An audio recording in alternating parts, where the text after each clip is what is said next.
Hello everyone. Today we talk about how to fix the app of Temu. Here we go to settings.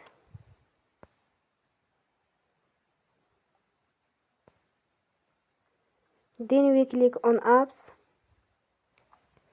After that we search the app Temu and we click. Then we will on for stop. After that we go to storage. Then we click on clear cache.